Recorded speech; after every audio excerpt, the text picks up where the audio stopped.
So, one thing obviously that comes to mind is risks. What are the risks associated with our, with the company we have and our asset, footprint? The first kind of bucket is regulatory. We obviously, almost every asset we own, certainly in the refined product space, in the interstate space, is subject to FERC or state regulatory agency regulation, and that's something that we believe that we manage well, but that risk is always out there. I mean, I think one thing that we try to do, certainly on the natural gas side, is we don't believe in business development via rate case. We believe in working with our shippers, working with our customers, negotiating win-win settlements, not the regulatory group's in charge and we're going to have a big fight in front of the FERC and whatever they decide is how things work. Obviously, we've got a CO2 segment that you all know. It's about 18% of the companies we said. There's volume production there is certainly a risk. It's SACROC and Yates.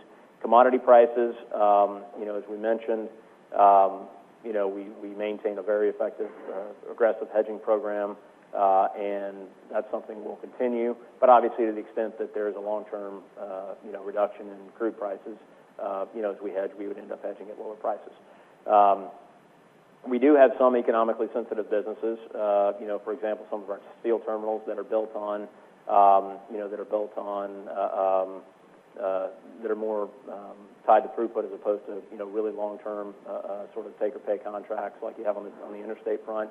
Things like coal. I mean, coal export volumes are year to date down, for the quarter we're down roughly 5% sequentially, and most of those arrangements we have longer term contracts, but obviously that's at the end of the day tied to the ultimate volume of coal that's going to be exported. Environmental issues. I mean, we run. I think we have a phenomenal safety record, but we manage 80,000 miles of pipeline and 180 terminals, and we're going to have incidences. We're not going to be 100% incident free. I think we have a phenomenal track record when compared to the industry, and there's a slide in the appendix of your deck that shows that. But that is that is a potential issue. And then there's obviously terrorism, and general sort of capital markets risk. We try to maintain pretty aggressive insurance programs and to mitigate that risk as much as possible.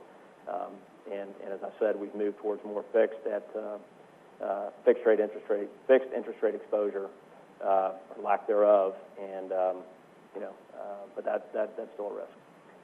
So summary overall, we have a massive footprint of energy infrastructure assets. We've got established track record